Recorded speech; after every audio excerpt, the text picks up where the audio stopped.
you ever wondered what happens when a tree falls on power lines? Well, in the serene suburb of Parkerville, this simple act of nature sparked an incredibly intense bushfire, causing devastation and chaos.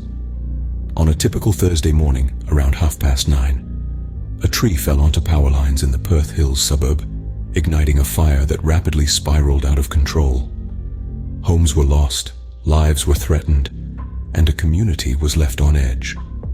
The Department of Fire and Emergency Services Commissioner Darren Klemm confirmed that 2 houses were lost in the initial blaze, with fears that more may have been impacted.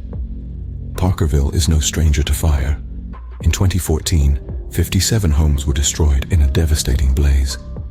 Today, the fire has been downgraded to a watch and act warning, yet the danger is far from over. 2 other fires, one in Toodyay in Perth's northeast and another in the Shire of Dardanup in the south, continue to burn unpredictably, threatening lives and homes. Elsewhere in the state, an emergency fire forced many Lancelin residents to evacuate overnight. This blaze was eventually brought under control, despite the efforts of a rogue drone that grounded an air tanker. As temperatures are set to soar over the next 3 to 4 days, the fire service remains on high alert.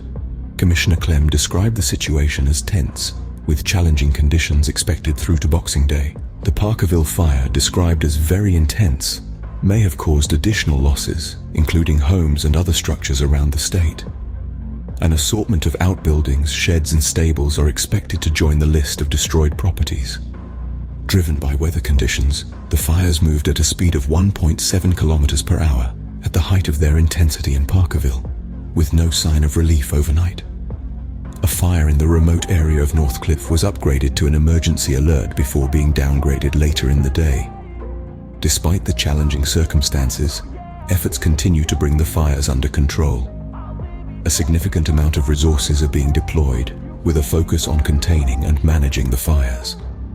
The situation remains fluid, with authorities working tirelessly to safeguard lives and properties. The resilience and strength of the community are being tested once again as they face the destructive force of nature in the form of raging bushfires.